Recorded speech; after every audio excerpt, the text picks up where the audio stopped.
Hello दोस्तों, आपका स्वागत है मेरे यूट्यूब चैनल में। तो आज हम आपके लिए जल विभाग भर्ती 2025 के बारे में बात करेंगे, जिसकी न्यू रिक्वायरमेंट जल्दी ही आज ही जारी हो चुकी है दोस्तों। तो इसकी लास्ट डेट रिक्वायरमेंट और इसकी क्या कैसी कितनी पोस्ट है, हम आपको पूरी जानकारी इस वीडियो में आपको देंगे।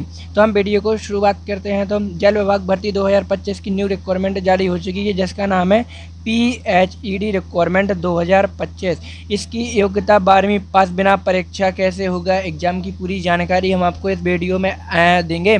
जिसकी कुल भर्तियां हैं 6700 पदों के लिए बम्पर वैकेंसी निकली है। यह आप लोगों के लिए सुनहरा मौका होने वाला है। इसकी लास्ट डेट 2025, मतलब इसकी लास्ट डेट 25 सितंबर 2000 लास्ट डेट होने वाली है। 2025 इसकी लास्ट डेट होने वाली है। तो जल्दी ही आज ही जाइए और अप्लाई कीजिए। इसकी पूरी जानकारी हम इसको वीडियो में देंगे। तो दोस्तों, आपका स्वागत है आपके अपने यूट्यूब चैनल में। तो दोस्तों, आज हम बात करेंगे आपके लिए बहुत ही बड़ी महत्वपूर्ण भर्ती के बारे में, जिसकी भर्ती निकली है PHED यानी पब्लिक हेल्थ इंजीनियरिंग डिपार्टमेंट की तरफ से। तो दोस्तों, अगर आप 10वीं 12वीं पास हो एवं ग्रेजुएशन पास हो तो आपके लिए बहुत ही अच्छा सुनहरा मौका आप लोगों के सामने आ चुका है। जिसकी इस भर्ती के लोग जल विभाग भर्ती 2025 के नाम से जानते हैं, क्योंकि यह भर्ती जल विभाग के अंतर्गत आती है। इसमें 6700 पदों की सीधी भर्ती निकल कर आई है, जिसमें कोई एग्ज़ाम नहीं होगा। विदाउट एग्ज़ाम के इसकी क्वालिफिकेशन आपको जॉब मिलेगी। कुल पद और संख्या और पोस्ट की बात करेंगे तो आप लोगों के सामने 6700 पद निकल कर आ चुके हैं दोस्तों। और हम इन पदों की मुख्य रूप की 3 तरह की वैकेंसियाँ निकल कर आई हैं, और इन तीनों वैकेंसियों की हम आपको पूरी जानकारी देंगे कि इसमें क्या क्या काम होगा। सबसे पहले वैकेंसी है मीटर रीडर, जिसका सबसे ज़्यादा पद इसी के लिए रखे गए हैं और सबसे ज़्यादा वैकेंसियाँ इसी पद के लिए खाली हैं। और इसकी सैलरी की बात हम आगे करेंगे, और इसकी सभी की सैलरी लेवल बाई लेवल अपने अपने हिसाब से दी गई है। और दूसरी है क्लर्क गार्ड की है। यह एक डेस्क जॉब होती है। डेस्क जॉब का मतलब हम आगे बताएंगे कि इसमें क्या क्या होता है। और तीसरी वैकेंसी है सिलेक्शन अफसर, मतलब ऑफिस की वैकेंसी है। इसमें ऑफिस लेवल के अफसर है, मतलब ऑफिस लेवल के काम में आपको पोस्ट दी जाएगी कि यहाँ से वहाँ आपको एक ऑफिस में बैठ के काम करना पड़ेगा। और इसमें हम बात करेंगे, अब आप एक एक करके इन सभी कामों की जिम्मेदारियों के बारे में हम बात करेंगे। देख लो, मैंने कहा था ना, सभी जिम्मेदारियों की बात करेंगे। और आगे सबसे पहले हम बात करेंगे मीटर रीडर, जो नंबर 1 पे वैकेंसी थी। आपके घर या दुकान के बाहर जो पानी का मीटर लगा होता है उसकी रीडिंग करना आप लोगों का प्रमुख कार्य, पहला कार्य होगा। और फिर आप लोगों को दूसरा कार्य है, पहले यह काम प्राइवेट कंपनियों द्वारा करवाया जाता था, लेकिन अब यह सरकारी नियमों के फैसलों के द्वारा यह सरकारी कर्मचारियों ही करेंगे। मीटर रीडर का कार्य घर घर जाकर, आगे क्या है इसमें, घर घर जाकर आपको रीडिंग लिखनी पड़ेगी और उसके आधार पर आपको बिल जनरेट करना पड़ेगा। और इसके बाद आपको बिल जारी करके ग्राहकों से लेन देन का मतलब रिकॉर्ड में एंट्री करनी होगी कि आपको कैसे, जैसे लाइट का बिल आता है, ऐसा ही आप लोगों को नल के बिल के लिए आप लोगों को बिल देना पड़ेगा। ऑनलाइन भी आप लोग जमा कर सकते हैं। लेकिन अब आगे इसकी दूसरी जॉब की बात करेंगे। इसकी है क्लर्क गार्ड की पोस्ट में, यह पोस्ट पूरी तरह से ऑफिस का काम करता है, और इसमें एंट्री, फाइनल मैनेजमेंट और बिल पास करना, जैसे कि डॉक्यूमेंट को संभाल कर रखना, ऑफिस से जुड़े कामकाज आप लोगों को करने होंगे।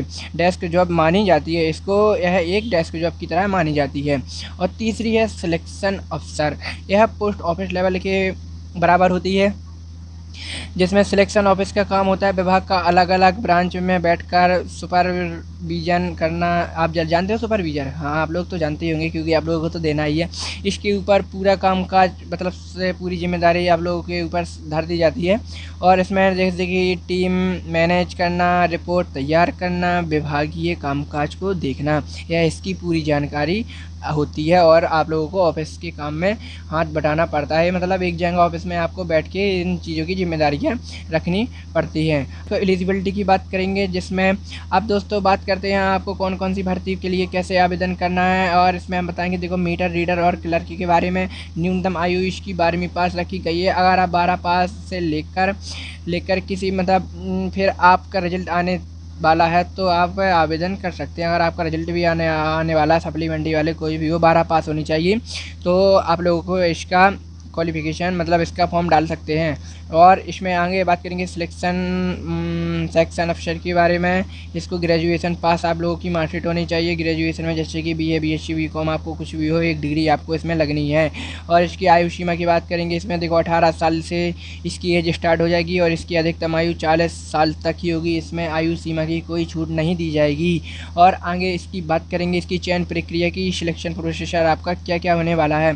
तो दोस्तों इस भर्ती की सबसे खास बात यह है कि यह सबसे ज़्यादा पोस्ट पर कोई परीक्षा नहीं होगी। इसमें ज़्यादातर पोस्ट पर कोई परीक्षा नहीं होगी। मीटर रीडर क्लर्क जैसे कि मेरिट बेस के आधार पर होगी और इसमें 12वीं पास के अंक प्राप्त के आधार पर होगी, यानी बिना परीक्षा सिर्फ मेरिट बेस के आधार पर आप लोगों का सिलेक्शन होगा। और इसमें सिलेक्शन अफसर की बात करेंगे, इसमें इसके लिए आप लोगों को लिखित परीक्षा होगी और परीक्षा केवल एक सिंगल पेपर ही आप लोगों को देना पड़ेगा। और इसमें हम आवेदन की बात करेंगे, आपको क्या क्या डॉक्यूमेंट वेरीफाई के लिए आपको करना पड़ेगा। आवेदन ऑनलाइन मोड पर होगा, जिसकी डेट स्टार्ट है अगस्त के इसी महीने में आपको स्टार्ट होने वाली है, मतलब और मेरे हिसाब से कल या परसों से स्टार्ट हो जाएगी। तो आवेदन की प्रक्रिया की शुरुआत होगी। तो हम इसकी लास्ट डेट की बात करने वाले थे। लास्ट डेट होगी 25 सितंबर 2025। और इसकी महत्वपूर्ण जानकारी यह थी, फॉर्म भरने का लिंक आपको विभाग की ऑफिशियल वेबसाइट और डिस्क्रिप्शन बॉक्स में इसकी लिंक आपको हम दे देंगे, मिल जाएगी। और इसकी परीक्षा की समय सारणी आपको एग्ज़ाम पैटर्न की बात करने जा रहे हैं। मीटर रीडर की और क्लर्क गार्ड की कोई परीक्षा नहीं होगी। मेरिट के लिस्ट पर आधार पर आपको अक्टूबर से 2025 की जारी हो जाएगी। चयन प्रक्रिया 3 महीने के अंदर आपको पूरी कर दी जाएगी। और सिलेक्शन अफसर की हम बात करेंगे, इसमें सिलेक्शन अफसर को देखो अक्टूबर के अंतिम माह में आपको इसका एग्ज़ाम होगा, जिसकी परीक्षा केवल मेरिट बेस की लिस्ट के आधार पर आप लोगों को एग्ज़ाम दिया जाएगा। और इसकी वेतन की बात करेंगे, यह आप लोगों के लिए बहुत ही खास और इसी के लिए तो जॉब आप लोग करते हो। और सबसे अच्छी बात इसके यह है कि मीटर रीडर में आप लोगों को 21,000 से 25,000 तक प्रति माह आप लोगों को जॉब मतलब सैलरी मिलेगी। और इसमें क्लर्क गार्ड की 25,000 से 28,000 और सिलेक्शन अफसर की सबसे ज़्यादा सैलरी है 40,000 तक प्रति माह आपको दी जाएगी। इसमें सैलरी से अलग अलग राज्यों के नियमों के अनुसार आपको जुड़ी जानकारी अपने विभाग डिपार्टमेंट में या फिर कहीं से और पता करिए। गलत है, यहाँ भी कर दे, ठीक है। अब महत्वपूर्ण तिथि की बात करें, अगस्त 2025 के अंत में। और आवेदन की अंतिम तिथि 2025 होने वाली है। एडमिट कार्ड पोस्ट आप लोगों के लिए अक्टूबर में होंगे और परीक्षा की तिथि अक्टूबर। और मेरिट लिस्ट की पोस्ट अन्य पोस्ट आपको अक्टूबर में इसकी पोस्ट कर दी जाएगी। इसके निष्कर्ष की बात करेंगे तो दोस्तों यह थी मेरी वीडियो की पूरी जानकारी PHED रिक्वायरमेंट 2025 की। इस भर्ती में सबसे खासियत बात यह है कि ज़्यादातर पदों की कोई परीक्षा नहीं होगी, सिर्फ मेरिट बेस के आधार पर आप लोगों का सिलेक्शन किया जाएगा। 6,700 पद निकल कर आप लोगों के सामने आए हैं। कक्षा 10वीं 12वीं पास एवं ग्रेजुएशन के सभी लोग आवेदन कर सकते हैं। अगर आपको सरकारी नौकरी की तलाश कर रहे हैं तो ये आप लोगों के लिए बहुत ही अच्छा सुनहरा मौका होने वाला है। और नीचे दिए गए लिंक पर आप लोग फॉर्म चेक कर लें और अपना समय बचाते हुए जल्दी से जल्दी अप्लाई भी कर दें। तो दोस्तों अगर मेरी जानकारी आप लोगों को पसंद आई हो तो मैं आप लोगों से केवल एक ही बात कहूँगा, क्या आप चैनल सब्सक्राइब करो या ना करो, लेकिन आप एक लाइक ज़रूर कर दें। मेरे दिल को बहुत सुकून मिलता है यार, प्लीज़ एक लाइक ज़रूर कर देना और अपने दोस्तों को शेयर कर देना।